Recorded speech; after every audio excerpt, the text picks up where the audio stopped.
Obrigado, Camila. Então, parentes, parentas, boa noite a todos, todas e todes. Vamos dar início a mais uma roda de conversa, né? Nossa, do PIPO, do Programa Indígena de Oportunidade e Permanência na Universidade.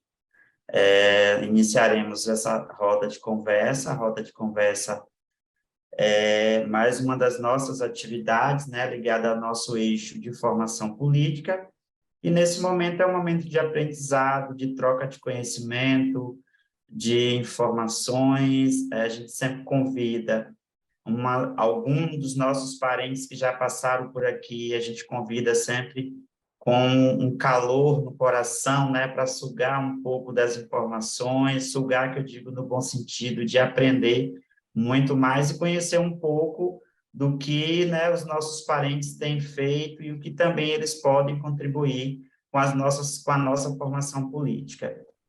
Então, eu vou dar as honras ao Jauari, que vai fazer a apresentação da nossa convidada de honra, nossa convidada especial. Sintam-se parentes privilegiados, porque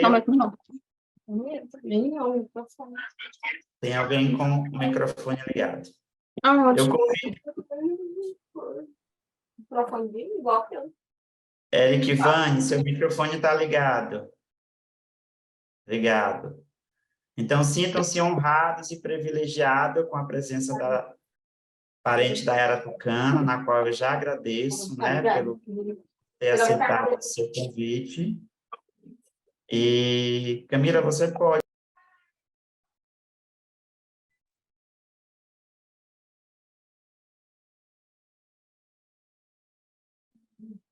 Tá sem áudio, José.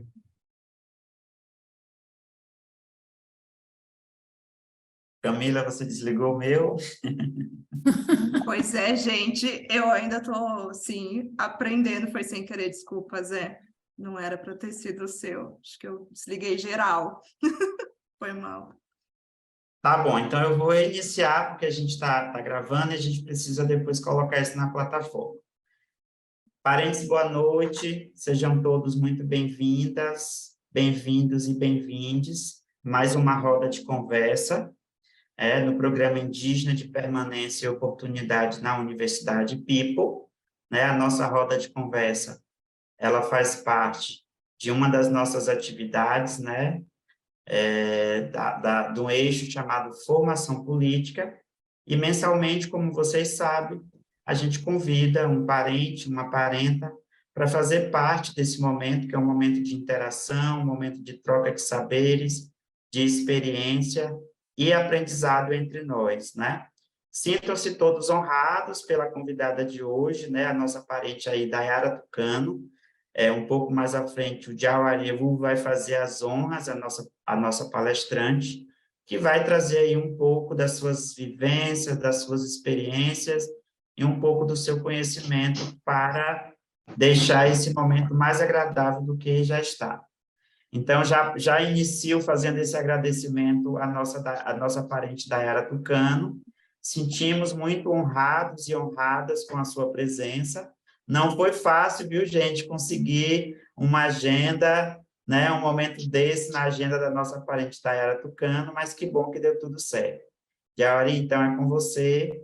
Por favor, faça aí as apresentações da nossa convidada. Todas as pessoas presentes, meu nome é Juária, sou indígena do povo Tupiniquim, da terra indígena Tupiniquim, da aldeia de Caíras Velhas. Então, para começar, eu gostaria de falar, a arte convida para retomar, resgatar aquilo que muitos queriam nos tirar. Com consciência, sabemos que a arte também é ciência, a arte espalha a vivência.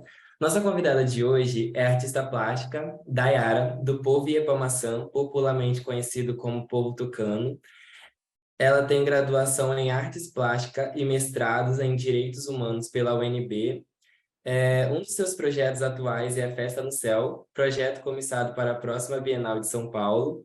Entre suas diversas exposições, teve em 2019 a Reantropofagia, exposição coletiva de arte contemporânea com artistas indígenas brasileiros na Galeria de Artes da Universidade Federal Fluminense, em Niterói, no Rio de Janeiro. Para iniciar o bate-papo, eu gostaria de falar para a nossa convidada, Dayara, que ela falasse um pouco sobre o título da roda de conversa, que o motivo de ciência e arte separados ser coisa de branco. E seja muito bem-vinda e espero que seja bem proveitoso essa roda. Obrigada, né? Um prazer poder estar com vocês, né? Parentes, hoje à noite. E obrigada, adorei essa introdução, né? Mas a festa no céu já foi da Bienal passada, agora da próxima Bienal a gente nem sabe quem que vai estar lá, né? Vai ser uma disputa saber se os curadores da próxima Bienal vão lembrar dos artistas indígenas. Na língua do meu povo Iepamaçã, a gente não tem uma palavra para arte, né? Essa ideia de arte que a gente aprende na escola, uma ideia que é totalmente europeia, né? Uma ideia ocidental. Então, lembro na época que estava tendo a curadoria da exposição de Iguataporã, que foi a primeira curadoria da Sandra Benites, no Rio de Janeiro, e aí o Denilson Baniwa estava participando também, e a gente começou a trocar uma ideia de como que se falaria arte nas nossas línguas, né? E aí o Denilson e eu, a gente é bastante próximo, a gente é do Rio Negro, e a gente participou também da Rádio Iandê, a gente bem brother mesmo, e aí eu comentei, olha, na língua do nosso povo não tem uma palavra para arte, porque eu não sei como é que vocês entendem arte, né? Porque a escola nos ensina arte de uma forma, né? Muitas vezes se ensina a arte como uma representação, ou então como uma criação, uma representação da natureza, uma criação feita pelo artista, ou, enfim, tá vendo? Nem eu sei explicar direito, né? Mas é uma coisa muito que diz mais sobre, no caso das artes plásticas, aquilo que é visto, né? Das artes visuais, né? Aquilo que a gente vê que os outros fazem. E na nossa língua tem uma palavra que a gente usa para os desenhos, né? Para os grafismos, que é hori. Mas hori é muito mais do que grafismo. Hori é a miração do carpi, a miração da ayahuasca, né? Que é a nossa medicina sagrada. Então, hori é a percepção de nossos rituais mais sagrados, assim. E para além de ser aquilo que a gente vê na miração, ela também é um espaço de diálogo com o mundo, né? A gente dialoga com o universo, todos os nossos conhecimentos na origem vêm dessa relação com as medicinas. Então, Hori é muito mais do que arte, né? E também existe muito dentro da cultura ocidental de se dividir os tipos de arte, né? Desde a Grécia Antiga, o pessoal separava, tinha lá as 9 musas, né? Não sei se são 9, né? Se alguém lembrar, me corrija, né? Mas aí separa artes visuais, música, dança, teatro, escultura, poesia, tem a musa da astronomia também, do discurso, essas coisas assim, né? Mas pelo que eu entendo, no meu povo, pelo menos, né? Também da mesma forma que não existe essa coisa da arte visual, tampouco existe o teatro. Tampouco existe a dança como uma coisa que a gente apresenta, né? A dança, a pintura, o desenho, a cerâmica, o canto, a música que é feita com nossos instrumentos, né? Porque nós somos um povo de muita música, o povo tucano é um povo de muitas flautas, né? Todas essas obras elas estão numa relação muito profunda com a nossa história da criação e elas constituem um diálogo com o universo mesmo. A gente está tocando os instrumentos, está cantando, está dançando, está se pintando, está pintando nossas malocas, mas tudo isso em diálogo com o grande avô do universo, em diálogo com a criação e com os criadores, né? Com os espíritos, né? Com os Wai-Maçã, os espíritos das águas, os Yucum-Maçã, os espíritos da floresta, né? E todos os seres que a gente está em constante diálogo. Então, é uma percepção que é muito diferente, né?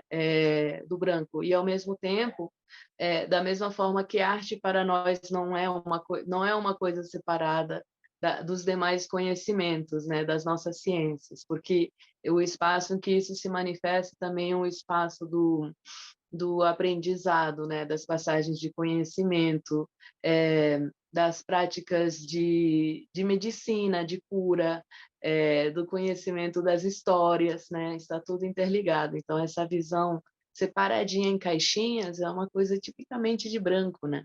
Então, não, esse espaço, a gente adentrar esse espaço da universidade, ou melhor, da cidade, né? Dessa cidade que se acha universal, ela nos coloca sempre diante do desafio de achar que nós é que devemos nos adaptar a linguagens deles, mas assim, eu discordo, né? Acho que já passou da hora deles entenderem como é que nós colocamos e nos relacionamos com as nossas próprias linguagens. Inclusive de compreender que, para nós, até da mesma forma que arte não existe, às vezes até o próprio artista também não, né? O fazer artístico, ele se desenvolve numa relação profunda entre esses conhecimentos e essas práticas, esses territórios de saberes e de relações identitárias de povo, né? São territórios de conhecimento, são territórios de memória, territórios de linguagem. Então, acho que é um pouco por aí, não sei se consegui responder.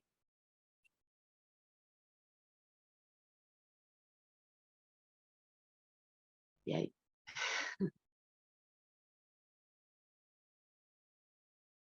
Eu vim aqui para dialogar, né? Então, se tiver perguntas, não sei, né? A gente até começou uma conversa, né, José Carlos, sobre os desafios que estão ali, né, colocados entre essas relações, né, de sociedades, porque a gente nunca pode pensar os povos indígenas de uma única forma, né? A gente está sempre no constante exercício de compreender e abraçar a nossa diversidade, né? Mas o pensamento ocidental, ele tem essa tendência de unificar as coisas, né? Então, é um desafio mesmo, a gente sempre se ver na necessidade de explicar para essas instituições que as coisas são muito mais complexas, né? Nossos sistemas é muito mais complexo do que esse que eles ensinam na escola.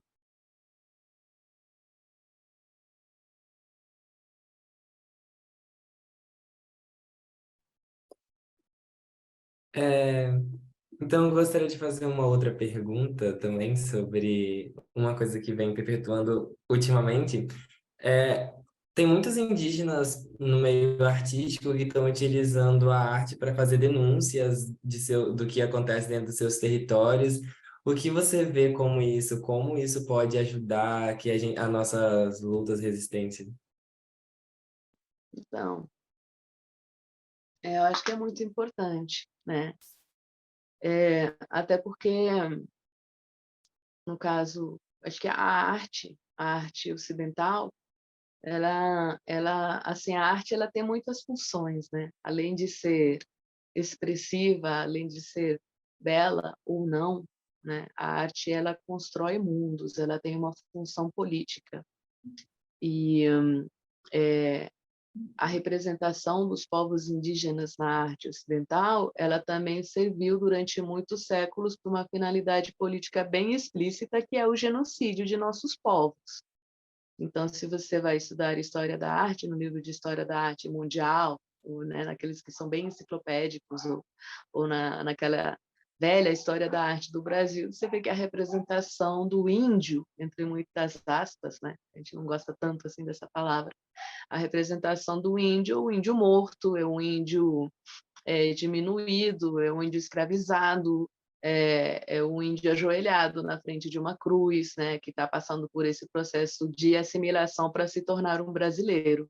Então, da mesma forma que as políticas do Estado brasileiro, né, seja ele república, império ou coroa, né, coroa portuguesa, as expressões da arte desse Estado sempre completaram uma visão, né, que corroborava para esse fim, né? Esse fim que é o fim dos nossos povos, né? Então, quando a gente começa a produzir outras artes, né, que falam desde o nosso ponto de vista e das nossas narrativas, isso é muito necessário.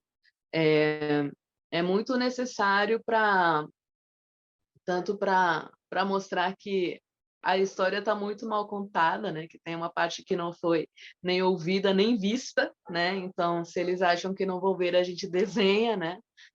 Não entendeu, então a gente desenha para eles. E nesse ato a gente também passa adiante uma série de sentimentos que são necessários para se trabalhar em cima dessa justiça social, né? Então, esse movimento desse aumento da visibilidade das artes indígenas, ela não acontece apenas no Brasil, ela acontece ao redor do mundo. Ele é um fenômeno mundial, né? Quando a gente fala da arte indígena contemporânea hoje, né? Vocês podem até olhar na internet e vão achar vários artistas do Canadá, Estados Unidos, da Austrália, do México, africanos, asiáticos, né? Que usam essas linguagens para contar a história do seu povo, né? E a nossa história, desde a história da criação, né?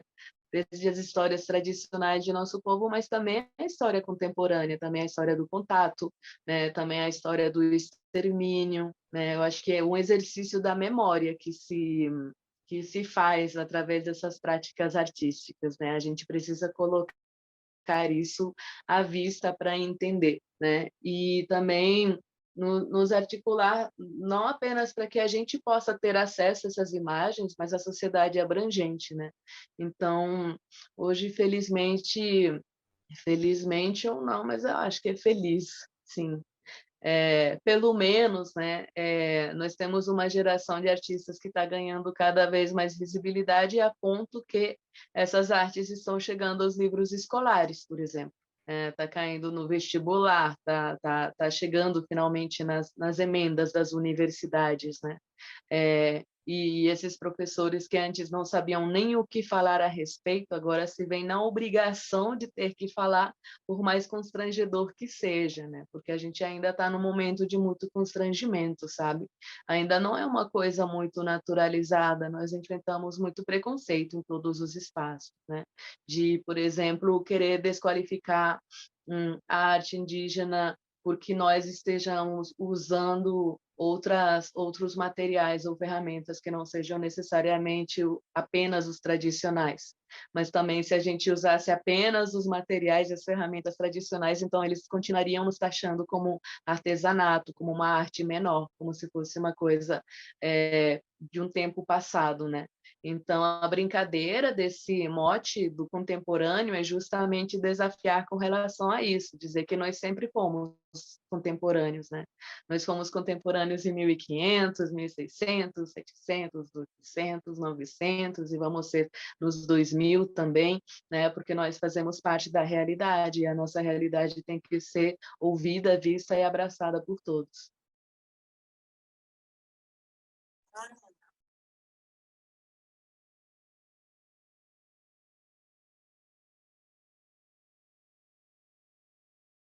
Quando os meninos e as meninas pensam aí, já vou, vocês vão pensando no que vocês querem que a Dayara comente, mas eu sou bem, um pouco suspeito, assim, já conheço a Dayara de um tempo aqui da UNB, a gente sempre se encontrava, né, Dayara, nesses eventos que a UNB promove, e a gente sempre debatia muito mais essas questões da academia, né, de como a universidade, na verdade, tem tratado, né, de nós enquanto indígenas, e já que a gente está falando para muitos estudantes indígenas em várias partes do país, eu acho bem interessante esse aprendizado que nós que temos um pouco mais de experiência, não somos mais velhos, viu, gente? A gente tem um pouquinho mais de experiência na universidade. Eu acho bem interessante quando você fala sobre a sua questão da sua pesquisa, né? Que você coloca que você estuda o direito à memória e à verdade dos povos. A câmera tem que dar ligado. Aí eu queria entender um pouco como é que você vê, assim, o que seria, né? O que que essa memória e essa verdade, como é que elas estão ligadas, né? O que seria essa verdade dos povos indígenas? E tem uma outra questão também, aí eu acho que já é um pouco, já seria uma provocação 2. Eu queria que você, que eu acho uma história muito bonita, acho que todo mundo que ouve essa história conhece um pouco, assim, da artista, né? Como você mesmo pontuou, né? Acho que você acabou dizendo que não gosta muito dessa palavra, né? De artista da era tucano, né? Você tem uma outra forma de se definir aí no mundo das artes. Queria que você falasse um pouquinho, né? Sobre um trabalho seu, né? Sobre Carta Cobra e Respira, que eu acho que foram 2 exposições que você fez aí em alguns lugares com a participação, você fez a exposição com a participação de algumas pessoas, e aí eu já vi que esses dois trabalhos para você têm um significado muito importante, né? Eu já ouvi o primeiro, que é Carta Cobra, né? E aí eu queria que você falasse um pouquinho para a gente, né, dessa importância, o que que isso te traz e por que que é tão forte e como é que a gente também pode se inspirar em relação a esses trabalhos seus. Hum. Bom, com relação ao direito à memória e verdade, é, eu fiz a minha graduação, né? Tenho bacharelado e licenciatura em artes visuais aqui na UNB e depois fiz um mestrado em direitos humanos, né? E o curso a pós-graduação de direitos humanos, educação em direitos humanos e cultura de paz, né? Aí o meu foco foi o direito à memória e à verdade. E assim, imagina, né? Eu fui lá fazer aquela pós-graduação porque teve uma amiga que insistiu muito que eu me inscrevesse, né? Porque eu já estava participando assim dos movimentos dentro da universidade, né? Do movimento de estudantes, movimentos de mulheres, o movimento indígena.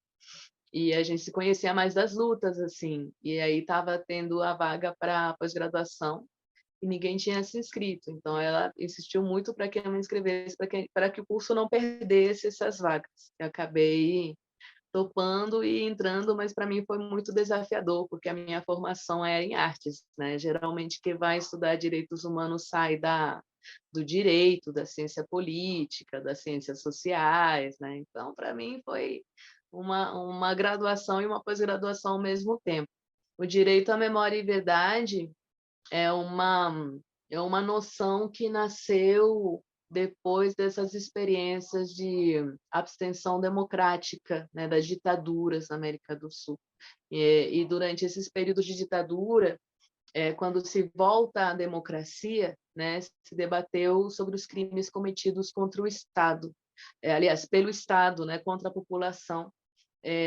Como, por exemplo, a gente conhece bem, né, os assassinatos, as desaparições, as torturas, e aí as famílias dessas pessoas assassinadas, desaparecidas, torturadas, começaram a se juntar, né, para reclamar os direitos humanos, né, e acusar o Estado pelos crimes que o Estado tinha cometido, daquilo que tinha sido cometido e do qual não foi falado, né? Tinha sido omitido, porque, inclusive, quando o Estado comete esse tipo de crimes, também o faz por omissão, né?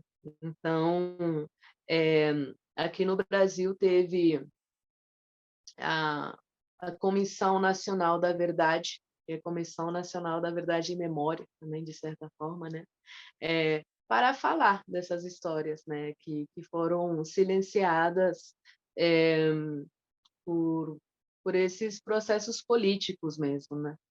E com relação aos povos indígenas, evidentemente que a nossa história política ela não é contada nem ensinada para ninguém, apenas entre nós, né? Nós conhecemos a nossa história de resistência, mas o Estado nunca chega a reconhecê-la propriamente, né? Porque se o fizesse, estaria sendo contada nas escolas, né? Então, a minha pesquisa, ela procurou fazer uma leitura histórica da formação do movimento indígena no Brasil, né? Desde o momento que a gente começa a se organizar politicamente de uma maneira nacional, porque resistência sempre tivemos, né? Desde o início da colonização. Mas foi durante o período da ditadura que, de fato, a gente vê esse movimento de lideranças começarem a se reunir, né? Lideranças de povos distintos, né? De regiões distantes, né? Do norte, nordeste, centro-oeste, sul e sudeste, se reunindo para a construção daquilo que veio a ser o capítulo 5º da nossa Constituição, né? A participar de todo o processo constituinte. Então, desde o surgimento da União das Nações Indígenas até a PIB hoje tem muita história, né, de como que nós passamos a nos organizar. E eu resolvi contar essa história porque eu nasci no meio dessa movimentação, né? Eu sou uma criança do movimento, eu nasci em São Paulo, né? Em 82, justamente no meio dessas conferências, dessas reuniões de lideranças de todo o país que debateram o projeto constituinte e que levaram esse projeto para a Assembleia Constituinte, né? E assim, com relação à verdade, é isso, né? Eu acho que tem muitas interpretações. A democracia ela é uma grande utopia, né? Que nunca se torna plena, né? Ela é assim uma armadilha meio que para tentar acalmar a sociedade, mas assim democracia nunca teve nenhum país que teve, de fato, né? Nós temos assim uma sequência de regimes que mantêm estruturas de violência na nossa sociedade. Então, quando a gente fala que existem, por exemplo, violências estruturais, né? Seja o racismo, o machismo, misoginia, homofobia, classismo, essas coisas, né? É porque, de fato, a nossa sociedade se estrutura, né? Em cima dessas violências, se organiza em cima dessas violências, se alimenta sua ordem em cima da violência, né? E ouvir os violentados, né, é o mais difícil, né? Porque a violência ela vai negar, né, que as pessoas que são violentadas possam reclamar uma cidadania plena, né? E no caso dos indígenas, de fato, é o último grupo no Brasil a conseguirmos uma cidadania plena, né? Até 79, até a proclamação do Estatuto do Índio, a gente era considerado totalmente incapaz, né? Como se fôssemos crianças, né? Sempre a cargo da tutela do Estado, a tutela dos órgãos do Estado, e com base nesse argumento teve todo tipo de violação, como foram os internatos Krenak, né? Essas prisões indígenas que aconteceram em todo o país, em todo o país mesmo, né? Tem algumas regiões onde ainda tem esses resquícios de prisão indígena, né? Como no sul, por exemplo, né? Ainda existem várias terras, né? Principalmente nas terras Caingangue ainda tem essa lógica das prisões indígenas. No norte a gente teve os internatos salesianos, né? Que foi uma política de integração, né, das populações indígenas extremamente violenta, porque eram escolas onde as crianças eram levadas pequenininhas, com 3, 4, 5 anos de idade, para aprender a falar português, fazer umas contas, aprender umas profissões, mas assim, as nossas línguas eram proibidas, né? E caso uma criança pequenininha falasse a única língua que sabia falar, era punida com tortura mesmo, né? Aconteciam muitos trabalhos forçados e também foram tirados do convívio da sua família, né? A nossa população lá no Rio Negro até hoje sofre com o dano psicológico mesmo, né? Causado em cima de toda a nossa sociedade, né? Então, se existem dinâmicas de vulnerabilidade social, das quais todos nós ainda somos reféns, né? Como a depressão, os altos índices de violência intrafamiliar, a alta vulnerabilidade, os altos índices de suicídio, tudo isso é consequência, né, dessas dinâmicas históricas de negação de todos os nossos territórios, né? Não apenas os nossos territórios de habitação, de vida, nossa terra mesmo, mas também os nossos territórios identitários, nossos territórios de pertencimento, nossos territórios de saberes científicos, de práticas, de línguas, etc. Então, falar do direito à memória e verdade é reafirmar a nossa necessidade de sermos indígenas através da expressão de tudo isso, né? É por isso que, dentro dessa pesquisa em direitos humanos, eu também fiz o desafio de tentar não apenas descolonizar, né, contracolonizar, no sentido de inserir, de propor conceitos indígenas para isso tudo, porque, por exemplo, da mesma forma que eu estava falando que arte, esse conceito de arte não existe dentro da nossa cultura, povo Iê-Pá-Maçã, e na maioria das culturas indígenas não existe esse conceito de arte, o próprio conceito de pensamento, de memória, também não, né? Não da mesma forma que para o branco. Não é que a gente não pense, é que o nosso pensamento, pelo menos para nós, no meu povo e vários outros povos que eu tive a oportunidade de dialogar, o pensamento tem força, a palavra tem poder. E, por exemplo, o pensamento de um curador, né, de um rezador, de um pajé é tão forte que ele consegue curar, de fato. Ele vibra, é um pensamento vivo que transforma, né? E só essa ideia de um pensamento vivo é quase que incompreensível para o branco, né? Porque o europeu, o ocidental, ele entende que o pensamento é uma coisa superficial, né? Que vai construindo uma série de lógicas, mas a gente entende que o nosso pensamento, a nossa intenção, o nosso sentimento, a nossa palavra já afetam uma relação com o universo, né? Já afetam nossas relações com nós mesmos, entre nós e com o mundo, né? Então, acho que colocar esses conceitos que são do nosso próprio pensamento, das nossas culturas, é uma maneira de desafiar essa coisa meio enferrujada, sabe, do pensamento ocidental. E aí, passando para essa outra história que tu queria que eu contasse, né?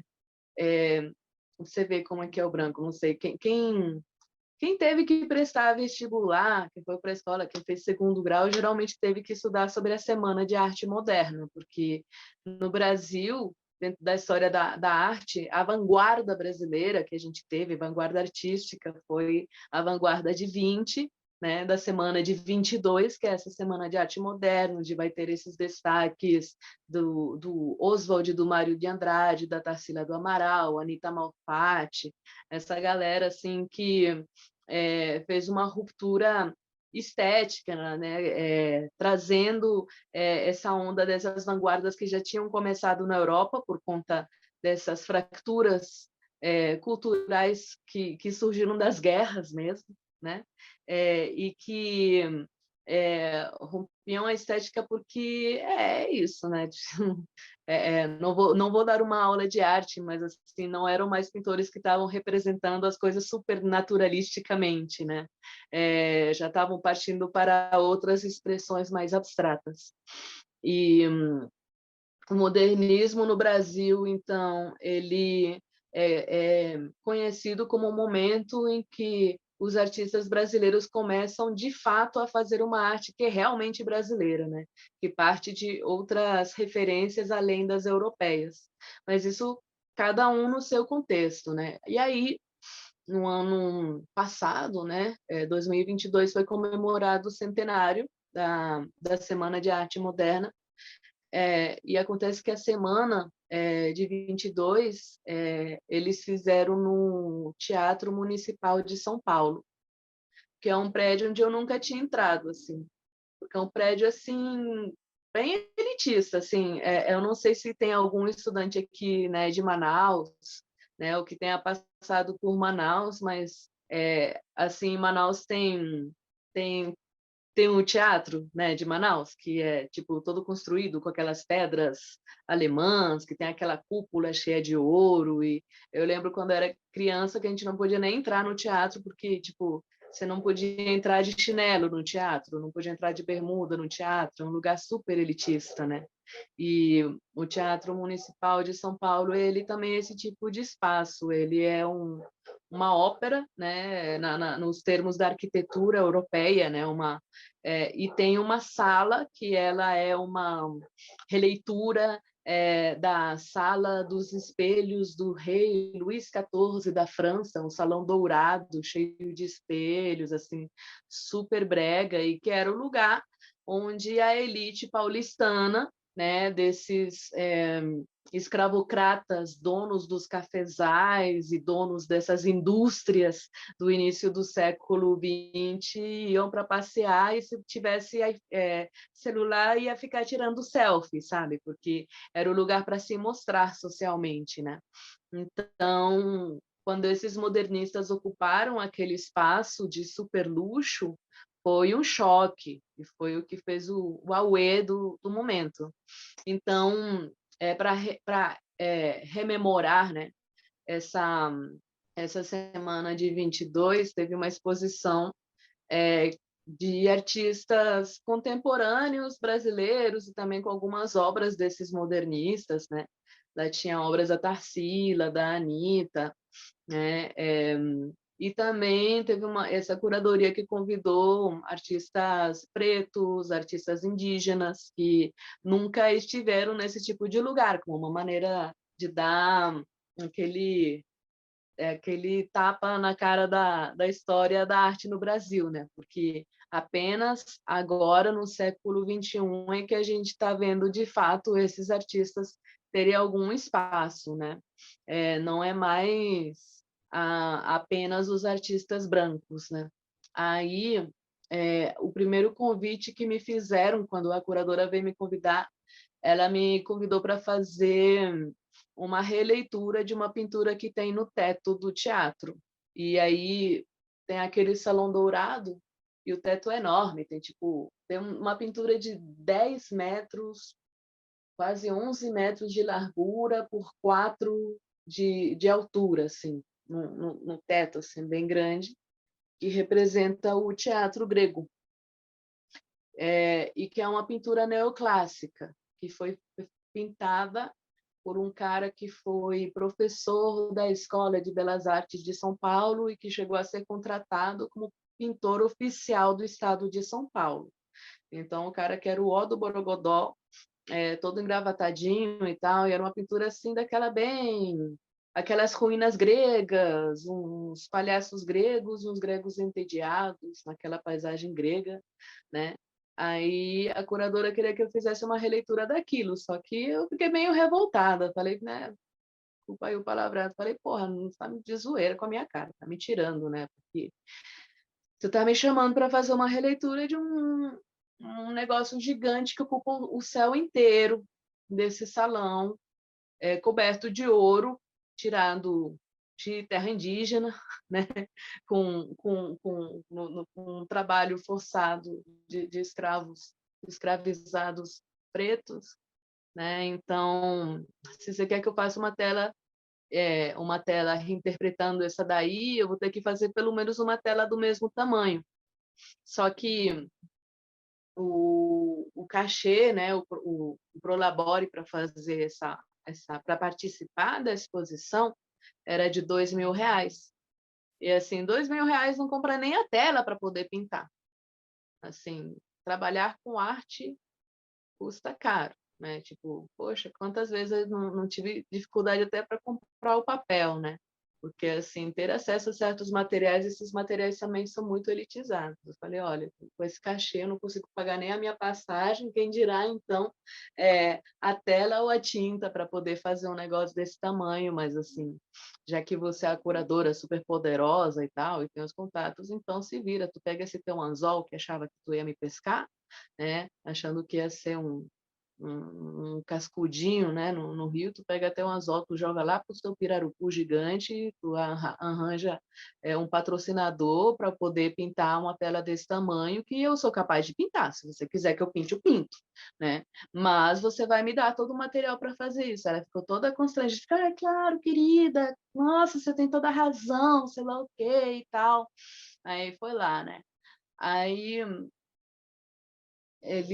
a gente fez um orçamento, né? Conseguimos apoio da galeria que hoje em dia está me representando. Aí ficou um orçamento tipo de, não me, não, acho que era R$ 10.000 de material, né? De tinta, tela e de fazer a estrutura para colocar a tela, porque a gente queria colocar por cima da tela do véio lá, né? Cobrindo aquele teto todo. Então, como a sala é toda tombada pelo patrimônio histórico, né, não podia encostar em nada, tinha que ter uma estrutura com o negócio pendurar o desenho lá em cima. Então, era caro, mas aí depois a produção da exposição passou esse valor de 10 para R$ 50.000, então aí ninguém queria ajudar, né?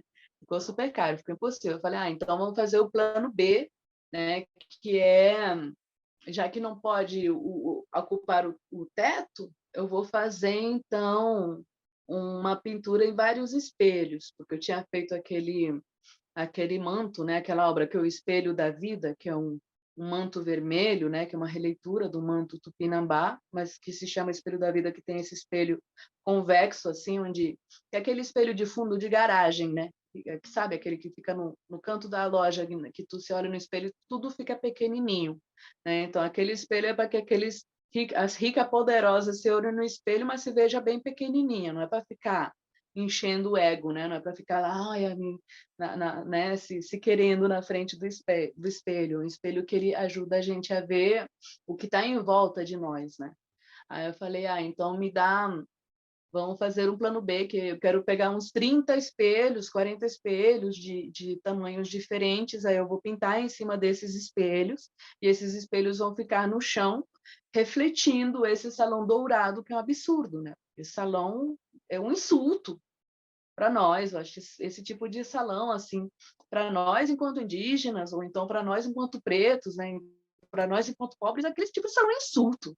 Não é um lugar que eu queira estar, né? Se eu voltar nesse negócio, minha vontade era queimar, era quebrar aquele salão, né? Mas então, vamos fazer uma intervenção artística, vamos ser diplomático lá e tal. Ela, claro, querida, sei lá o quê, então vem cá, vamos fazer um negócio com os espelhos. Aí cheguei lá, aí faltando um dia para eu começar a trabalhar, eles me avisaram que o IFAM não permitia que nenhuma obra tocasse o chão, porque o tapete do salão é tombado, é um tapete feio demais, feito pelos irmãos Campana, que também são os artistas reconhecidos e tal, mas o tapete parece aqueles tapetes de avião, assim, aquele negócio que, sabe, você vomita e some seu vômito em cima, assim. Não tem nada demais esse tapete mesmo, não. Tipo, todo mundo pisa em cima, mas não podia colocar nenhuma obra diretamente no chão, né? Então, não era possível fazer. E aí já estava faltando 3 dias para a abertura da exposição.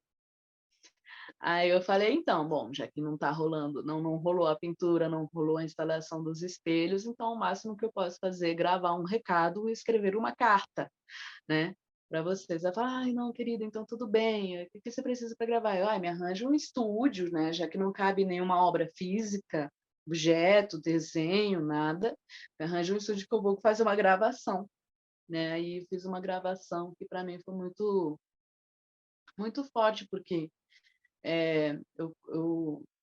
eu cheguei a fazer várias intervenções de voz junto com o Jaider Isbel, né, que foi meu companheiro, e eu estou num processo de luto muito forte, né, porque o Jaider faleceu, né? E na hora que eu estava indo para São Paulo, eu estava ouvindo muito, assim, ele cantando, né, dentro do meu ouvido. Falei, então, quer cantar, então vamos cantar. E fizemos essa gravação falando o Respira, né? O Respira em relação a tudo, né? A vida, essa pandemia, a necessidade da terra de respirar mesmo, né? Porque eu acho que a cidade também representa, né, essa asfixia da terra, né? O asfalto que asfixia a terra.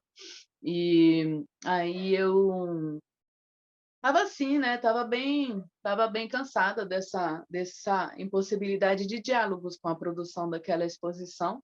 Aí eu falei, quer saber? Então vou escrever um recado, vou escrever uma carta. Passei na papelaria Calunga, que ficava lá perto, comprei um rolo de papel craft, que é aquele papel que a gente usa para embalar coisa, né? E uns canetões, e comecei a escrever uma carta cobra, né? Fui desenrolando o negócio e desenhando a cobra, até a cobra ficar do tamanho da tela do velho. Aí eu fiquei revoltada, falei, quer saber, vai ser maior. Aí desenrolei, acabou que deu 34 metros. A tela do cara tinha 11 metros, a minha teve 34, mais do triplo. Né? Aí fiz uma cobra desse tamanho, e nessa cobra eu fui escrevendo um monte de desaforos, né? Falando, né, que dessa coisa, eu lembro como que era, se a gente não acabar com esse antropoceno, o antropoceno que acaba com nós, né? Se a gente não acabar com esse tipo de relações de mundo, né? São essas relações que acabam com nós, que acabam com o planeta, que acabam com a vida, porque nessa merda de cidade de São Paulo, onde eu nasci, né? Uma cidade que está cheia de rios enterrados, é uma cidade que você vai naquele Salão Dourado, mas na porta do Teatro Municipal está cheio de pessoas pobres, pretas, em condição de rua, né, sem um lugar para viver, tá com a Cracolândia do lado, tá com aquela violência toda, mas o pessoal continua achando que é naquele lugar que ele vai subir em cima do salto e fazer aquela pose toda, achando, né? E aí também tinha umas obras lá que ficava meio...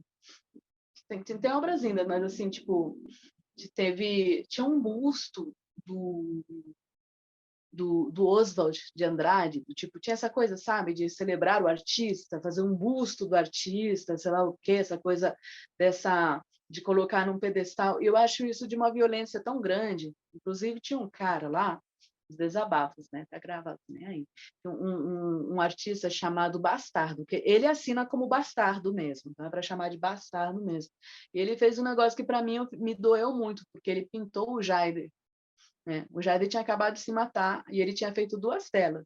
Ele fez uma tela dos modernistas, com aqueles modernistas, quando tivesse tudo apagado, e uma tela que era os contemporâneos. E naquela tela o Jaider estava de terno, que é um negócio que ele nunca usaria na vida. Nunca.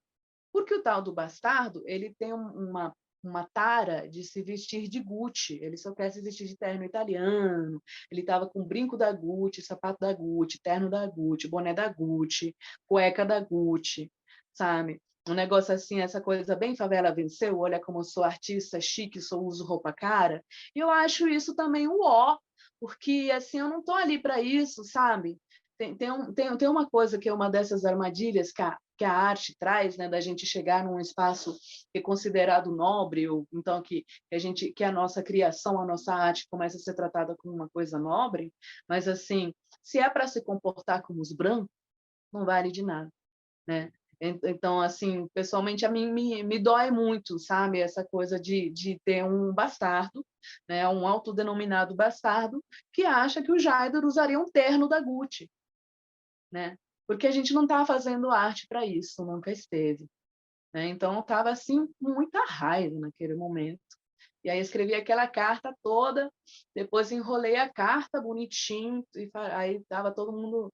Aí já os curadores já estavam tudo com o cu na mão, assim, tudo, ai, Dayara, então, querida, ai, que bom que você conseguiu fazer uma coisa, que obra maravilhosa, sei lá o que e tal. Aí, mas não tinha onde colocar. Então, eu enrolei a cobra bem enroladinha, assim, entreguei para eles, falei, ó, tá aqui. Né? A minha parte eu já fiz, agora vocês se viram, mas onde que a gente bota a cobra? Bota onde tu quiser, sabe? Se vira, enfia a cobra onde você quiser, porque a minha parte eu já fiz, né? E aí estava na coisa da montagem. E aí naquele teatro municipal, é daquele teatro que tem ópera todas as semanas. Tem uma escadaria que parece aquela escadaria de filme, assim, sabe? Aquela coisa bem Titanic, aquela coisa assim, novela de época, das 6, assim, né? Aí todo aquele prédio é tombado. E estava no dia da montagem da exposição, então estava fechado. Aí eu falei, não, eu só quero o seguinte, eu quero poder tirar uma foto dessa carta cobra na escadaria. Posso? E eles, ai, claro, querida, claro que pode. Aí eu, beleza, aí eu desenrolei a carta na escada e fui lendo em voz alta, né? Aí eles ficaram super constrangidos, falaram, ai, que obra maravilhosa, tem que ficar, sei lá o quê e tal. Aí ficou para abertura da exposição. Aí, e foi a única obra que ficou na escada, porque na escada tem a regra de que nada pode ficar na escada. E aí depois, no dia seguinte, eu fui lá recolher a cobra, e aí botamos a cobra como se fosse uma pele mesmo, né? Porque a cobra troca de pele, né? Uma pele assim pendurada entre as outras obras. Aí tinha umas partes que ficavam penduradas, partes que ficavam pelo chão. E aí foi isso. E acabou que essa obra, além de ter uma mensagem muito forte, ela também era a obra mais capenga, né? Porque era do material mais barato, mais chulé de todos, sabe? Um papel velho pintado com canetão e tudo mais, mas assim tinha uma mensagem muito forte. Mas também não era qualquer um que conseguia ler, né? Aí os visitantes começaram a pisar em cima da obra, e no final ela estava toda rasgada. E aí a galera que estava lá cuidando tentava juntar os pedaços, mas nem conectava as frases, sabe? Nem parava para ler o que tinha naquela cobra. E acaba que esse tipo de coisas também compõe a obra, né? Porque é justamente para mostrar isso, né? O quanto que esse espaço ele é violento, enquanto que as pessoas se tornam violentas também nesse espaço, né? Porque é uma sociedade que não olha onde está botando o pé, né? Se olhasse minimamente onde está botando o pé, se desse o trabalho de ler o que estava escrito naquela carta, né, que falava dos rios enterrados de São Paulo, né, que falava das vaidades dessa sociedade ocidental, né, dessa sociedade brasileira, né, eles teriam prestado atenção, a cobra não estaria toda partida aos pedaços, né, mas ficou toda rasgada e deu no que deu. Aí, quando a exposição acabou, aí essa cobra já tinha feito mó auê, porque, né, foi um babado, né, toda essa história, assim, ela aconteceu que era o plano F, né, assim, ninguém, não foi uma coisa planejada, ela simplesmente aconteceu, mas ela causou um certo burburinho, e aí tem muito essa coisa também nas artes, e tipo, tinha uma galera que estava lá também botando uns trabalhos, porque é isso, né? 100 anos no modernismo, então os artistas que estavam lá também estavam sendo tratados com essa mesma relevância histórica, né? Do reconhecimento da nossa criação contemporânea, o que é muito legal, né? Então, nessas exposições, claro, o artista não vive de vento, né? A galera quer vender os trabalhos, que esses trabalhos possam ser mostrados em mais lugares, possam ir para coleções e tal. Eu peguei a cobra, li a cobra de novo, peguei a cobra, enrolei a cobra e taquei fogo na cobra, porque eu falei que essa cobra não ia ser de ninguém. Essa cobra já não é minha, né? Não é nem minha, muito menos dos brancos, né? Muito menos do museu, muito menos da universidade. Então, eu peguei a cobra, taquei num negócio, taquei fogo na cobra, e aí fizemos um negócio, aí tinha uma galera lá chorando de coisa, foi muito forte, né? Mas, assim, é uma dessas obras que elas simplesmente acontecem, né? O que fica para contar é a história, né? Então, vocês verem quantas dimensões que uma obra pode ter, né? Para além do seu material, para além da sua matéria física, né? Além de ser um desenho, uma pintura, uma escultura, sei lá o quê, né? O importante é o que compõe a história, a personalidade, o percurso que essa obra tem, né? Então, é um dos trabalhos que eu mais gosto. O que eu acho engraçado é que na época que a cobra se partiu, um dos cuidadores que estava lá, pegou o rabo da cobra, pegou bem a pontinha do cu da cobra, que estava escrito, assim, a última frase era para de medo, para de medo. E aí o cara pegou o cu da cobra, escrito para de medo, e trouxe para cá e disse que para mim pegar, mas aí sumiu com o cu da cobra. Então, a cobra queimou todinha, menos o cu dela. Consegui queimar tudo, menos o medo. Né? Ficou só esse recado, né? Tem uma live, né, da leitura da carta que ficou gravada lá no Instagram. Eu nunca, até agora, não consegui parar para transcrever, né, porque como ela era escrita de um jeito que era linha atrás de linha, e tem várias leituras possíveis, mas eu li da maneira que eu escrevi ela, e aí ficou essa história. É isso. História maluca, né? Perguntou, contei.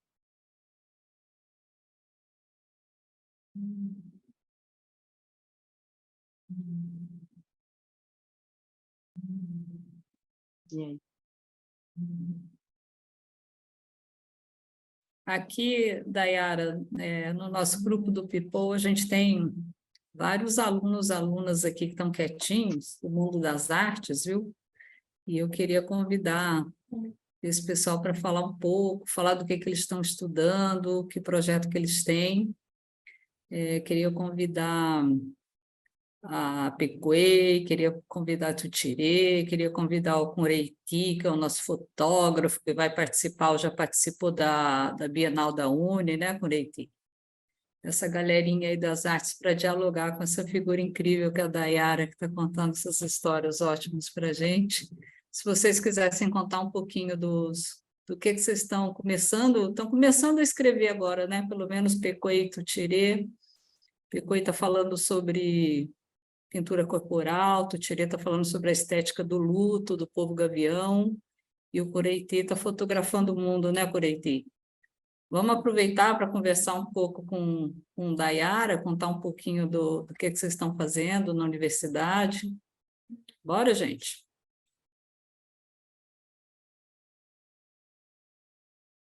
Tá tímido. Bora, Pequei.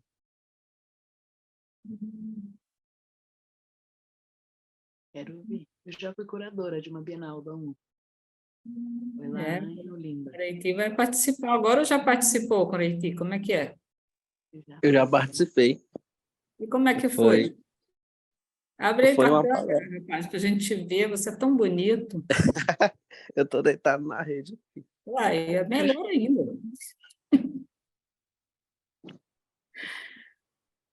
Como é que foi? Conta pra gente. Então, foi basicamente sobre uma palestra sobre fotógrafos de diferentes lugares. Teve fotógrafos da favela, Teve uma também que é Pissuruí, que conheci ela, de Rondônia. Aí a gente ficou palestrando, falando sobre como é que é o convívio de cada um, como é que é o jeito de fotografar, o olhar indígena, o olhar daquela pessoa favelada da fotografia. Aí eu falei dos povos indígenas, que não é só, falando que eu falei lá, né, não é só fotografar, é sim contar uma história, é contar uma narrativa, vai muito mais além de um clique. É basicamente isso que foi lá sobre a palestra. E tava, tipo, lotado lá, o local do evento. Que Que legal. Parabéns. Meninas tão tímidas, né, Tutirê? Você não quer contar do seu projeto? Pedir uns conselhos para a pessoa certa? Pequei. Boa noite.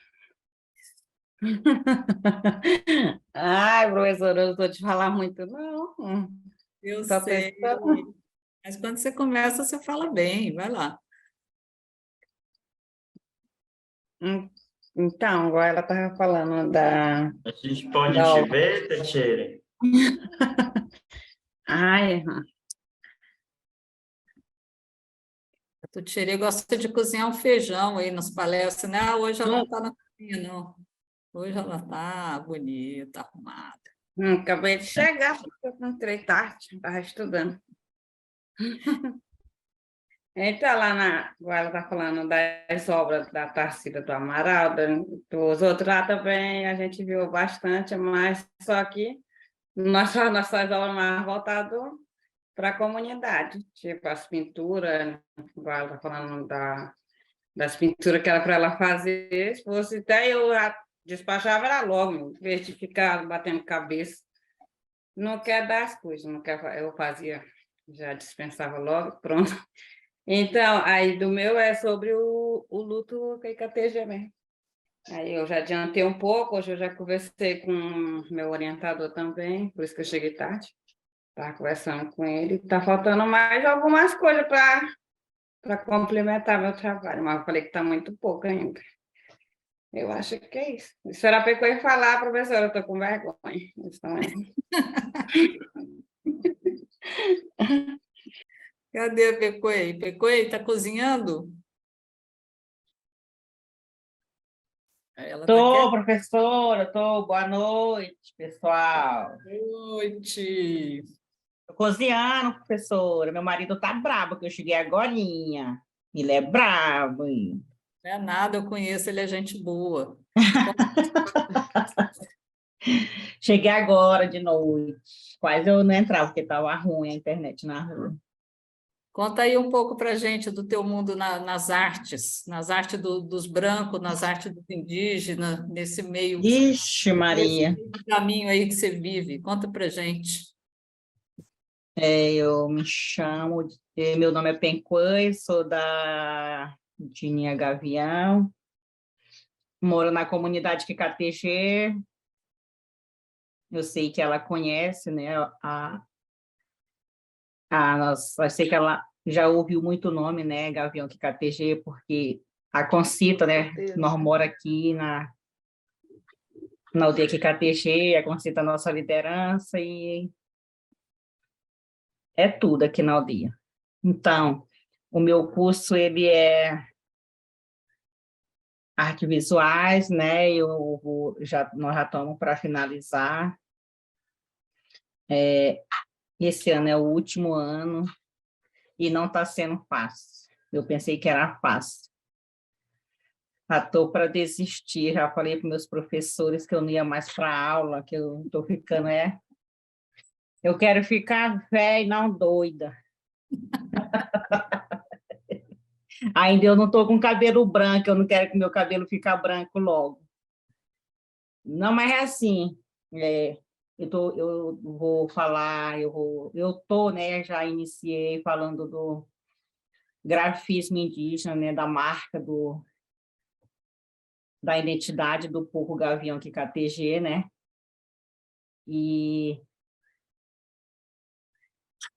a gente só sabe quando a gente está lá dentro. A gente vê a realidade, como é difícil. Mas nada é fácil. E já no mundo dos brancos, as artes, é muita coisa que a gente não entende, muitos artistas, muitos doutores, ixi, Maria, tanta coisa, e tanto nome. Os professores apresentam cada artista para nós ficamos lá olhando, depois que o pessoal tudo sai, nós vamos lá com o professor, e aí eu nunca vi esse aí, nem os outros, mas nós vamos pesquisando, porque hoje, né, hoje é tudo na pesquisa. Então, eu sei que para nós indígenas a gente tem que ter força de vontade, né? Ainda mais a gente que mora na aldeia, para sair da aldeia, para ir lá na cidade estudar, e é muito longe, é cansativo.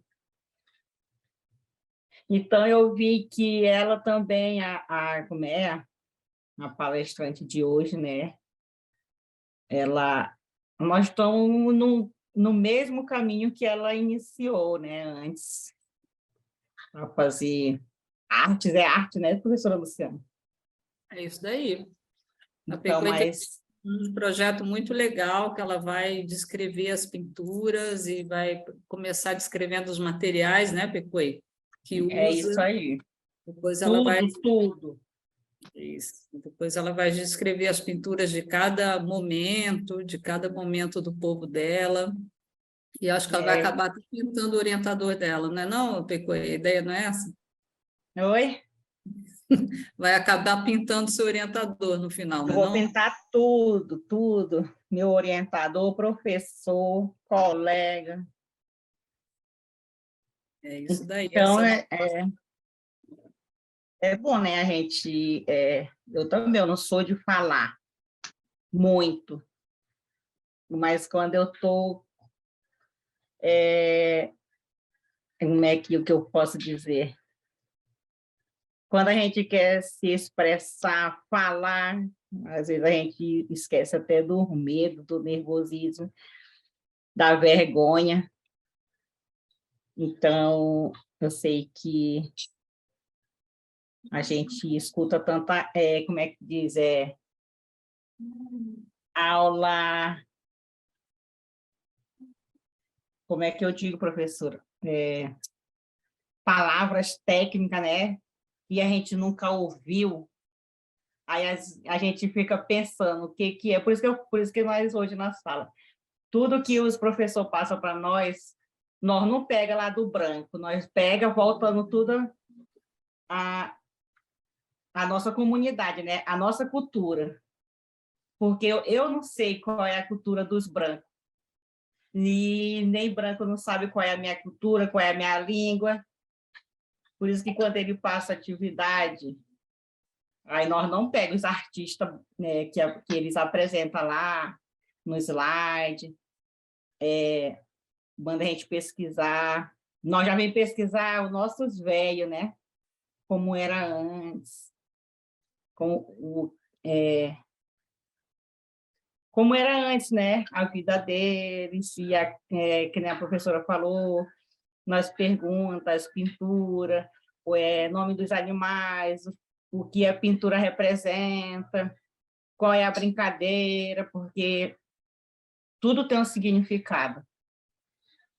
Aí nós estamos pegando tudo voltando à aldeia, mas nós temos os artistas, às vezes, ele pega um pouquinho não sei se eu vou falar certo, das obras dos indígenas. Hoje nós temos muitos artistas indígenas também, né? Graças a Deus, que hoje nós temos para pegar o exemplo deles e continuar, né, falando dos indígenas. Então, o meu mais é isso, mais é pintura, grafismo no tecido, nos corpos humanos. É isso. Eu estou indo aí devagarzinho, arrastando, mas eu vou conseguir. Eu já estava para... Mês passado quase eu não ia mais, mas eles me deram muito conselho, né? Depois de passar 4 anos lá dentro, para depois desistir, depois de gastar bastante gasolina, gastar dinheiro para desistir, né? E é isso, professora. Não sei se eu fui no caminho. Isso, é o caminho, você que sabe qual que você quer andar. O Davi quer falar também. Valeu, Pedro. Falando assim, eu não sei se eu falei no caminho que ela estava falando, eu falei do meu projeto, né? Isso, E eu agradeço, viu, a oportunidade. Valeu, Pecoei, falou bonito. Davi está querendo falar. Vocês estão me ouvindo? Eu estou tentando ligar aqui a câmera, mas não estou conseguindo, porque eu estou pelo celular, e o celular está me E mordendo aí, acabou o completamente. evento já? Já acabou? Você está Não acabou não, mas eu estava ouvindo os dois. Teve algumas falas que eram repetidas, eu aproveitei e estava ouvindo a Dayara, e a história dela lá da cobra, muito interessante. Mas eu queria ligar aqui a imagem, eu não estou conseguindo. Algum de vocês consegue ligar a câmera? A minha, no caso? Algum ADM? Não sei como é que é não, Davi. Acho que na Não, hora não que você consegue, né? entra na conferência, você Eita. tem que autorizar a câmera. Peraí, deixa eu ver se eu consigo. E o pior é que eu não consigo também. Mas é assim mesmo, mas deixa eu falar. Esse é meu vídeo, peraí. Acho que vai dar Agora certo. Olha, é? ligou. Olha Ah, tá só. aqui. Ah, Então, boa noite, pessoal. Obrigado aí boa pela força. Acho noite. que foi alguém que permitiu eu entrar para poder acessar o vídeo, né? Então, estou aqui no nosso campus, né, na Unifesp. A gente está tendo uma palestra aqui agora sobre os 10 anos da nossa universidade e nosso movimento indígena daqui. A gente participa de tudo isso, né? E como a Luciana trouxe mais cedo, muitos de nós da TI Mãe Maria, sou do povo Gavião também, não está presente, justamente que a gente teve aí a perca do ancião, né? E para nós foi mais um livro que se fechou, né? E como povos indígenas, creio que a maioria dos parentes aqui sabe o que significa o luto para a gente, né? E por isso que a Armina está muito tímida, pouco esquece de falar, porque acaba lembrando, quando traz a história, traz toda já que o que aquela pessoa também fez, né? Todo o contexto histórico dela. É muito massa quando a Dayara traz a questão da arte, né? Aqui, Dayara, aqui no nosso grupo da Teimã Maria, a gente tem muito artista, né? Eu mesmo estou numa camisa, ela tem um jabutizinho aqui, ó. Vocês veem aqui, isso aqui é obra do primo meu também, o Couto, né? Que ele faz esse desenho artístico e ele está agora colocando nas camisetas. E aqui dentro do clube a gente tem vários outros, né? Tem o Cumren, que faz a questão mais de fotografia, né? Ele já contou um pouco também. Tem a Regilane Guajajara, tem a Iracilene também, que traz essa arte, né? Em bolsa, em quadro, em grafismo também, em cor. E o massa delas é que elas conseguem envolver várias culturas, né? Que é a religião é Guajajara, assim como a Silene, mas são casadas com o povo Gavião, né? E dentro do povo Gavião a gente tem vários outros povos também que moram junto com a gente, né? Agora eu vou falar um pouco da questão da arte, né? Eu sou da educação do campo, né? Na ênfase de ciências humanas e sociais. E dentro das ciências humanas e sociais a gente estuda um pouquinho também da questão da arte, né? E eu acho interessante quando tu traz a questão do significado da arte e a separação dela da ciência e do contexto também que foi criado pelo homem branco, né? Quando eu li esse tema, eu falei, caraca, é algo bem interessante para a gente debater, que vai levar a uma gente muito grande de vários problemas que a gente tem, né? Quando traz a questão da ciência e a separação do homem. E juntando com a arte, a gente sabe que o modelo colonial que foi implantado para nós, povos indígenas, também como os povos tradicionais, foi justamente isso mesmo, de acabar uma cultura, de acabar com o povo, de acabar com todo o contexto histórico brasileiro, né? Foi exatamente exterminar isso. E hoje, vocês falaram, a questão do século XXI, muita gente vê visivelmente mesmo assim acontecendo, que foi a partir mesmo assim, do século XXI que a gente tem essa mudança no contexto histórico, né? A gente sabe que tem empresária, igual você falou, quando você entrou lá dentro da igreja tal, a igreja não, o teatro, né? Quando entrou no teatro e teve aquela exposição de cultura. E aqui muitos disso também acontece com a gente também, né? Quando a gente vai numa igreja, quando a gente entra dentro uma catedral, algo parecido, a gente se depara com aquelas montes de arte. E o que eu acho interessante da arte indígena, né? A nossa arte, ela é uma arte diferenciada, como você falou. Eu acho muito bom e o marco, assim, quando a gente está no período medieval, quando a gente está na questão contemporânea também, que as nossas pinturas, o nosso grafismo, o modo como a gente queria conversar, né? Por exemplo, se a gente for trazer pintura rupestre, né, como arte de todo o procedimento o homem branco ele gosta de falar que é um artefato arqueológico, quando eles acham esse tipo de coisa, mas há esse tipo de arte, né? Eu gosto de imaginar mais ele como se fosse um tipo de comunicação, de como aquela geração queria se comunicar com a geração futura, né? Aquela geração que estava por vir. E para mim o grafismo ele já começou nesse período, né? Nesse período medieval, quando o homem tentou em rochas tentar deixar gravado certas imagens de animais, certos processos rituais, estrelas, sol, justamente para transmitir aquele conhecimento, né?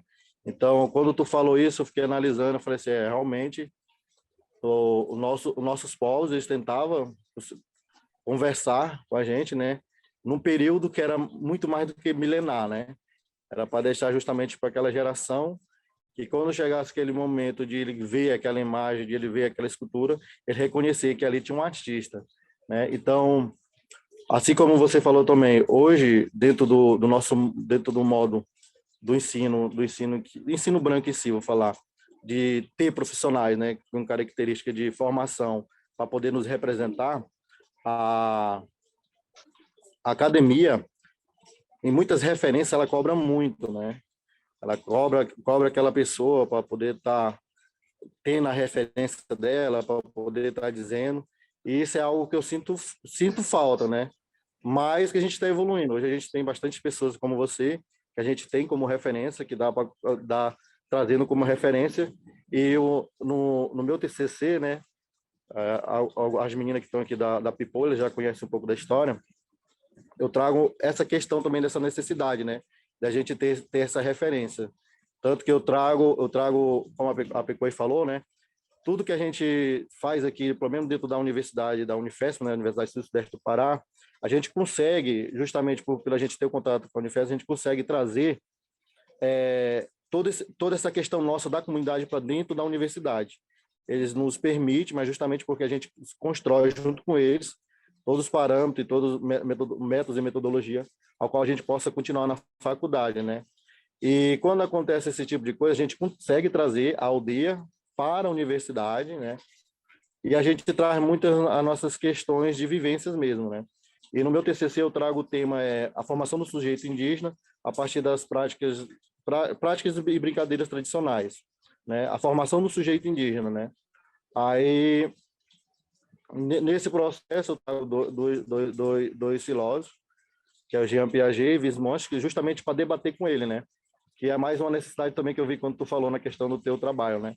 Que era mais aquela questão assim, no meu TCC eu falo o que a gente fez como povos tradicionais para a formação do nosso sujeito dentro da comunidade, né? Como a gente construía a formalização do caráter, como a gente construía o sujeito para preparar para ser pajé, para ser liderança, para ser cacique. Então, no meu TCC eu trago essa questão de construção, né? E como a gente faz. E eu trouxe justamente esse tema porque, assim, muita gente vê se falando só do homem branco, né? Do homem branco, do homem branco, do homem branco. Mas antes do homem branco construir, antes do homem branco escrever e deixar suas histórias narradas, nós, como povos tradicionais, nós já tínhamos nossa cultura, só que ela era mais aquela questão de vivência, de prática. Nós não escrevia, né?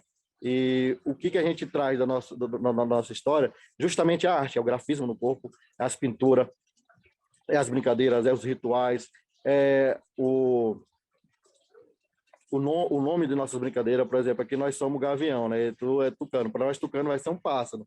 Eu não sei se seu nome justamente é tucano em relação ao pássaro, mas nós somos o gavião relacionado ao pássaro. Tucano foi o nome que o Então, branco deu. Ah, é do branco? É. Mas nós traz isso, né, como marca nossa. Então, para nós, assim, o grafismo, a arte em si, e essa questão, ela é muito forte, porque a gente sabe que vem da cultura, vem de toda uma construção que nossos antepassados fizeram, de todo entendimento que eles tinham de conhecimento, que eles poderiam deixar passar por gerações e gerações e aquilo não acabar. Então, quando nós partimos dessa questão, é uma questão muito boa, eu acho muito ótima. E é isso. Se a gente for falar, a gente vai falar muito. Eu só agradeço pela oportunidade, né, por estar aqui, compartilhar a sua história. E somos agradecidos, viu? Boa noite aos demais e até a próxima. Obrigada. Muito bom poder ouvir os parentes, né? Eu estava aqui lembrando, quando eu estava aperreada no mestrado de Direitos Humanos também, né? Que eu queria falar sobre direito à verdade, memória. E aí eu estava apanhando demais dos gregos, dos franceses, dos alemão, das referências que eles queriam que eu colocasse, né? Acho que a gente sempre apanha muito na universidade com essa coisa da referência. E estava totalmente bloqueada, assim, estava passando mal toda vez que eu ia para a UNB. Aí tem um professor lá que é preto e de terreiro e da filosofia, que é muito legal, o professor Anderson Flo. Aí ele virou para mim e quando eu estava assim, quase chorando assim, na frente dele, falou: Dayara, mas como é que fala educação na tua língua? Eu parei, hã? educação, eu, oxe, nossa, nunca, porque tá vendo como cada língua tem um conceito diferente, né? Se eu for falar de educação, pensando em educação como branco dentro da universidade, eu não consigo porque essas referências deles não me contemplam, né? Aí eu fui falar com o papai, perguntei para ele, falei, nossa, nunca parei para falar com o papai do tipo, pai, como é que fala educação? O que é educação para nós, né? Aí ele parou assim, o papai fala com uma voz grave, assim, uma voz grossa, fala, educação, educação como falou, Pitu Sassé. Eu coloquei que é Pitu Sassé. Aí ele falou, não, Pitu Sassé é porque quando o passarinho nasce, ele não sabe cantar. Daí a mamãe passarinho, o papai passarinho, tem que ficar cantando no ouvido do passarinho bebê até que ele consiga aprender a cantar. Por isso que a gente fica repetindo sempre as mesmas coisas para os filhos. Tipo, nossa, faz todo sentido. Aí, uma coisa que a gente também tem muita sorte, assim, o povo tucano, né? O povo Iepamaçã, no estado do Amazonas, a gente é um dos povos que tem mais doutores, mestres, né, em antropologia mesmo. Tem o João Paulo Barreto, que é meu primo, e ele, na pesquisa dele, ele também colocou os nomes do nosso pensamento na língua, né? Então, por exemplo, Kirti é a contação, é a memória, a contação da história, né? Quando você senta e aí o mais velho vai contando a história da criação, que toda vez que tem cerimônia é sempre a mesma história que é contada, né? Que eles contam muitas vezes, conta 1000 vezes, mas sempre acrescenta um ponto, né? Toda vez conta um pouquinho diferente, a gente vai construindo aquela história na cabeça. Essa é a nossa memória, né? E essa história é a nossa verdade também. Aí quando eu fui perguntar para o papai, tá, mas tem o Kirti, né? Tem o Cursé, tem o Kirti, e o que é a verdade? Ele falou, Kirti é verdade. Toda a nossa história é verdade, minha filha. Tudo que a gente conta é verdade. Não é só a verdade do branco, não. A nossa memória, essa memória antiga e a memória contemporânea também, é tudo verdade, né?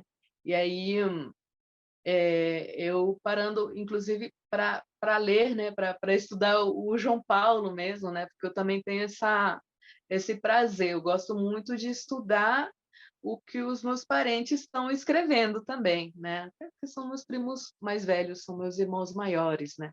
A gente tem essa relação, assim, então eu gosto muito de aprender com eles. E aí o João Paulo, ele fez um trabalho falando sobre o pensamento tucano, o tipo das rezas, como que se organiza a reza do Kumu, que é o mestre de rezo, o pajé.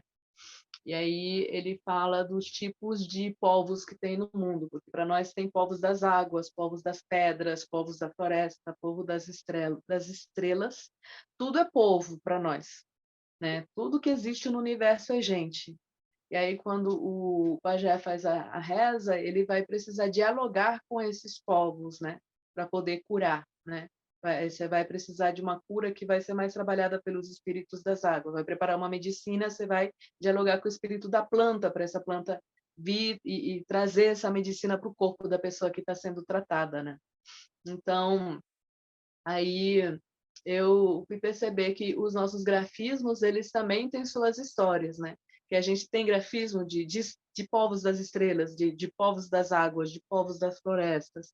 E da mesma forma que a gente organiza tradicionalmente na nossa reza, olha só, eu tive que sentar para ouvir muito, né? O papai rezando, meus tios rezando, e ouvir essas histórias de como que a gente organiza nosso pensamento tucano mesmo, né? Iepamaçã, para poder entender também tudo o que tem por trás da expressão do grafismo, né? Porque o grafismo, ele não é apenas uma representação de uma coisa, né?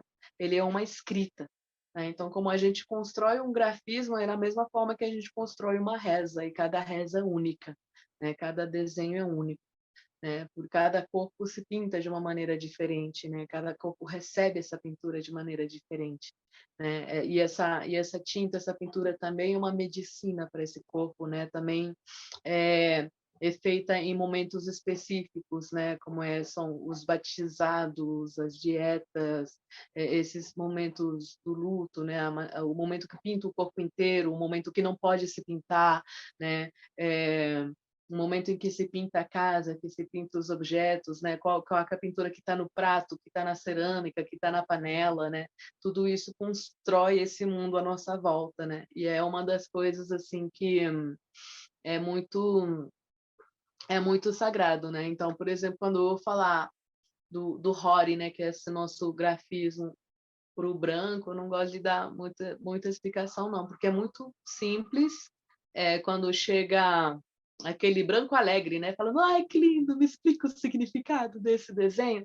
Não é uma coisa que dê para se explicar. Falar, não, isso aqui significa o jabuti. Não, o jabuti não quer dizer nada. Tu tem que sentar a vida toda do lado do teu avô para entender quem que é o jabuti. Entender que o jabuti é muito poderoso, né? O jabuti é inteligente, que ele é forte, que ele é resistente, que ele foi para o céu, caiu, se partiu, mas continua vivo, que o jabuti enganou a onça, que o jabuti ele é muito, muito velho, então ele sabe de muita história, né? Não é qualquer um que entende o que é uma onça, né? Não é qualquer um que entende o que é um gavião, né? Eles podem até achar a onça, o gavião, o jabuti muito bonito e tratar aquilo de uma maneira muito exótica, mas na sua essência, de entender o poder, a força, né, que essa história tem, que esses seres têm, que essa essência desses espíritos, né, dessas forças da natureza tem e tecem diálogo com nós, é só nós mesmos, né?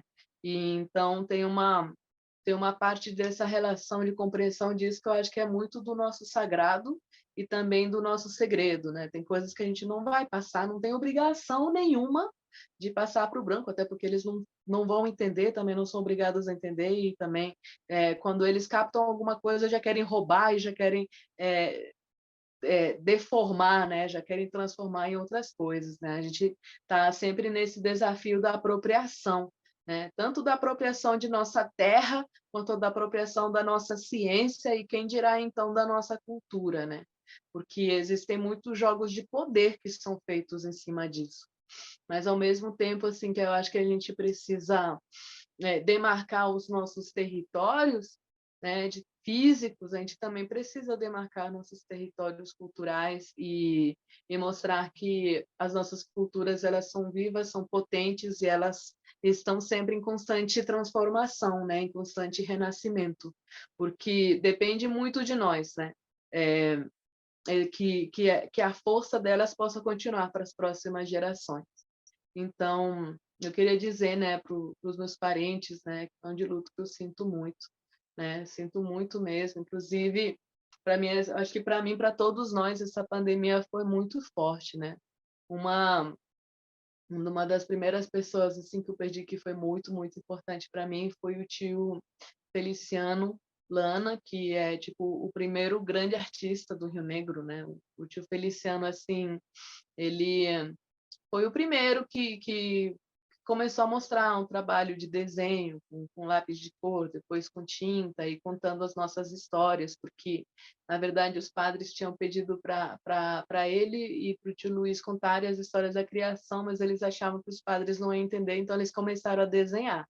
E assim que começou essa história do desenho, e eu cresci vendo os desenhos dele, né? E na nossa região, assim, nós somos um povo muito artista, nós temos os nossos desenhos nas pedras, né? Na beira do rio, nas cachoeiras, mas também tem essas pessoas mais velhas que sabem fazer, né? Os desenhos das malocas, tem as mulheres que sabem fazer os desenhos das cerâmicas. A pintura corporal ela se perdeu muito porque ela foi muito perseguida pela igreja, né? A gente está lá, São Gabriel da Cachoeira, o município com a maior população indígena do Brasil, mas também é um lugar onde é muito difícil você ver um parente pintado, porque parece que os parentes têm vergonha de expressar esse ser indígena, sabe? Então, assim, esse trabalho que a gente tem feito, ele tem ajudado muito as nossas próprias comunidades a valorizar isso daí também, né? Eu acredito que a gente está todos nesse exercício constante assim de retomada dos nossos saberes, né? A gente tem que aproveitar e sentar, aproveitar ao máximo, sentar com os mais velhos e poder aprender com eles para passar para frente, né? Tudo que eu sei hoje, eu sei que veio do meu avô, eu sei que veio da minha avó, né? Ou porque eu aprendi diretamente com eles, ou então porque eu aprendi com os filhos deles, né? Com meu pai, com as minhas tias, meus tios, né? Que passam esse conhecimento.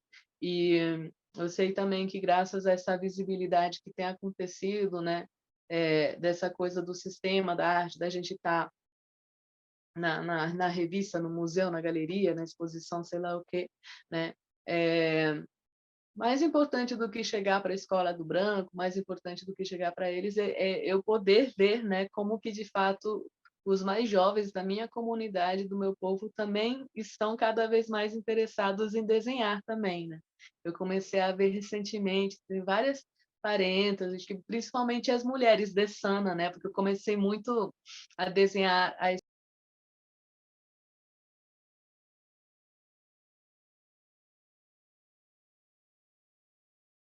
voltei. Alguém estava me ligando aqui, né? Mas eu comecei a contar muitas histórias das mulheres, da criação, que são histórias que são pouco contadas, mas eu gosto muito de ouvir que as minhas tias me contam, né? Eu fui pesquisar isso e agora eu estou vendo várias estudantes, várias meninas também explorando essas histórias. Então, essa maneira de manter um conhecimento vivo, né? A gente não pode perder de vista a importância da gente poder debater, alimentar, estudar a nossa própria cultura entre nossos próprios povos. A gente não pode fazer isso somente para querer entregar numa bandeja de prata para o branco, sabe? Não é tratar a nossa cultura como se nós fôssemos, tipo, o pesquisador, antropólogo, o acadêmico, não é só isso, né? É a gente conseguir viver isso de fato, né? Então, para mim, então, eu sempre digo que a minha relação com as artes que eu faço, elas nunca são de propriedade, né? Quando vem uma miração, quando vem um Hori, porque a miração vem e ela me atravessa, né?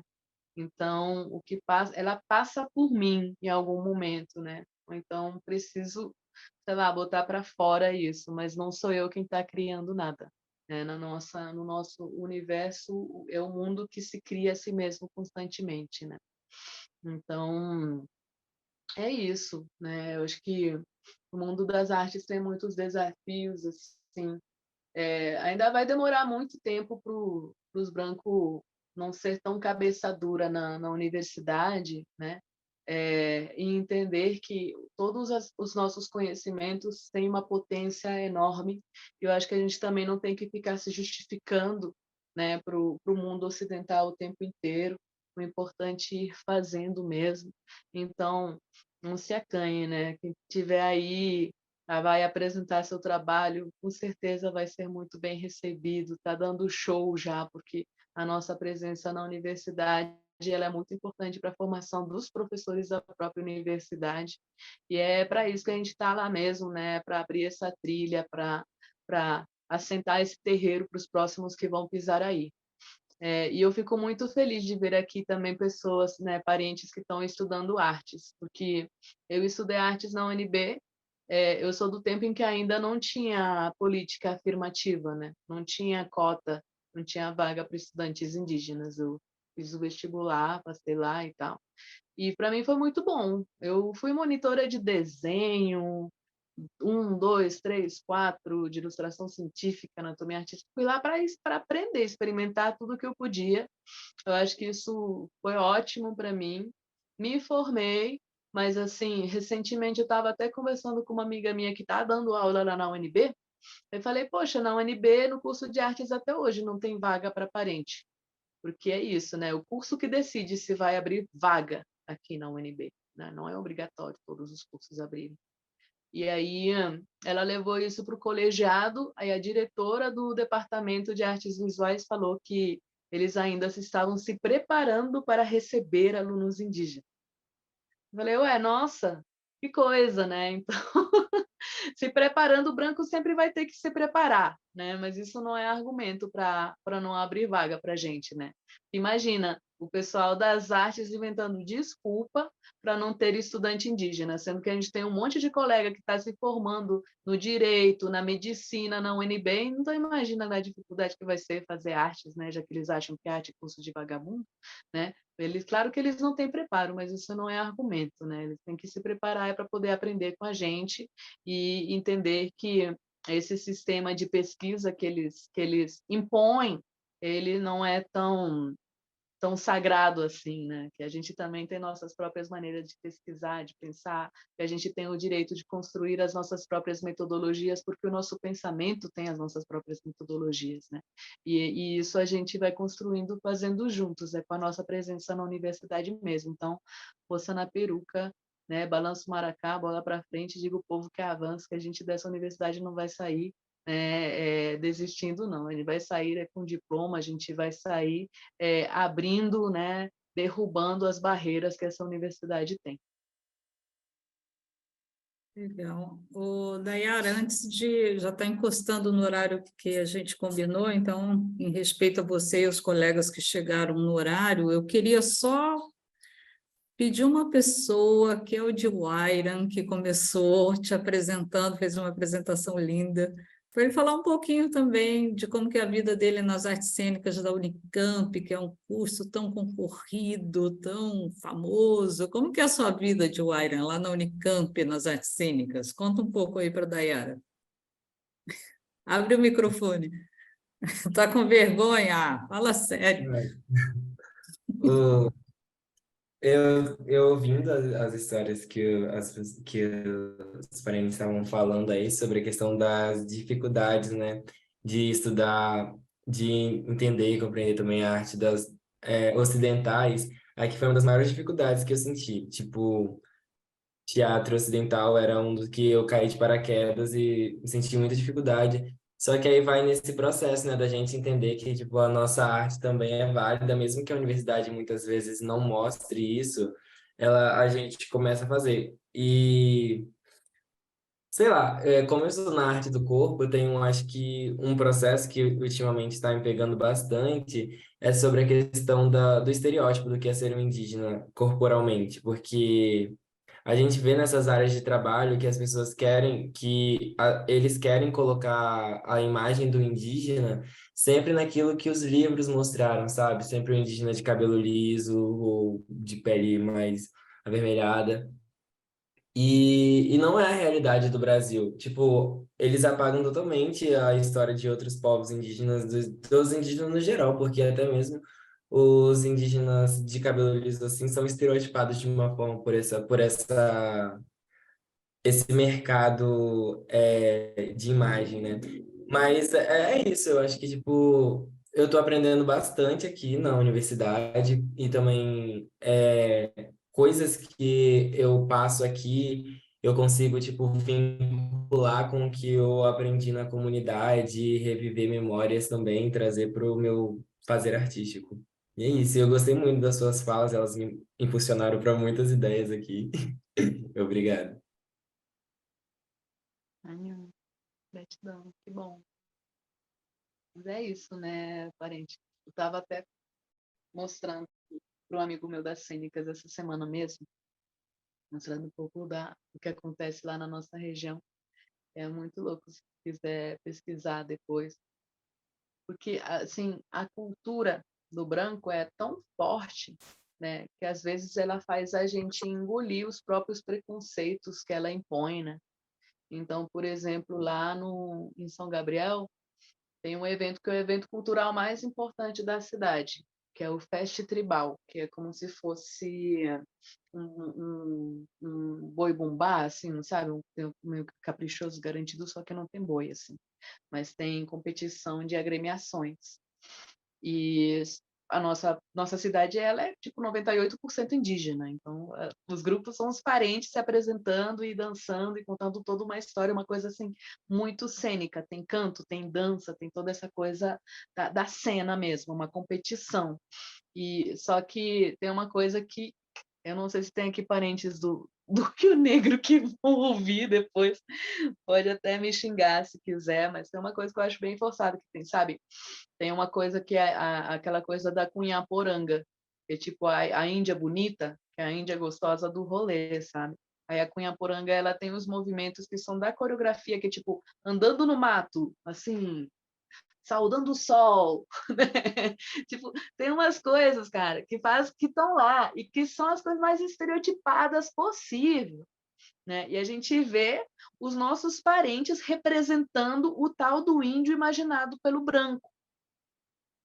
e tem pouco espaço de autocrítica, né? Da gente, tipo, reavaliar realmente como é que a gente está querendo se representar, né? Se apresentar, se autorrepresentar, né?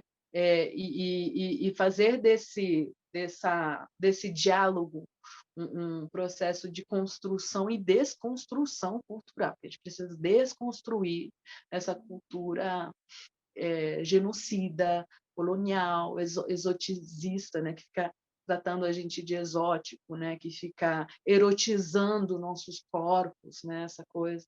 Aí eu estava justamente, por exemplo, mostrando para esse meu amigo, tipo, o da Bucuri, né, que as nossas festas tradicionais, como é que as mulheres se portam, se comportam, assim, né, nossas mães, nossas tias, né, o jeito como a gente, sei lá, usa nossas roupas, que é tipo aquela saia de tucum mesmo, né? O seio para fora, os cabelos cobrindo os seios, os colares, mas assim, todo mundo muito discreto, e de repente lá no Festa Tribal a Cunhaporanga é o destaque da escola de samba, sabe?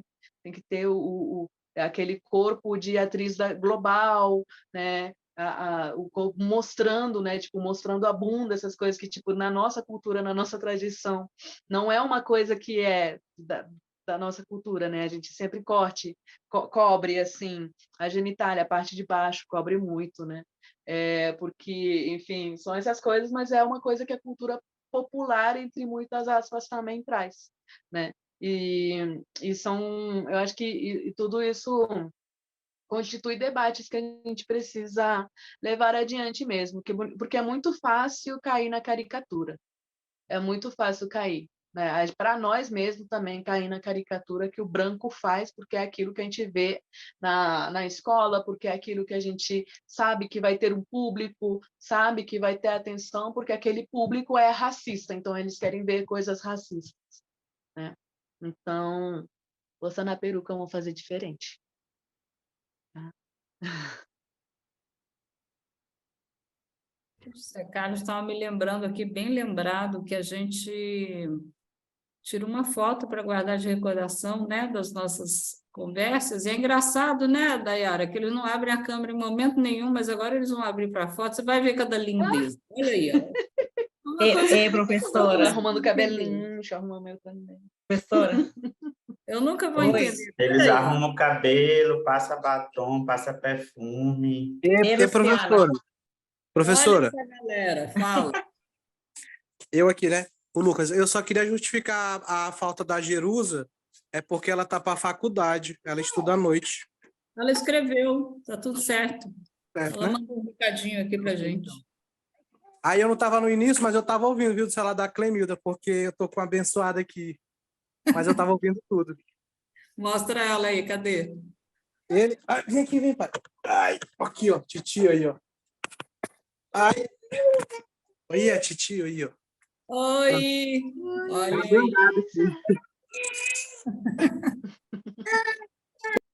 Ih, ficou bravo. Bora lá então, gente, para a foto? Para a gente deixar a Dayara ir jantar, descansar. Eba, muito obrigada por hoje. Quem puder, quem tiver um pouquinho de internet aí para abrir, para a gente fazer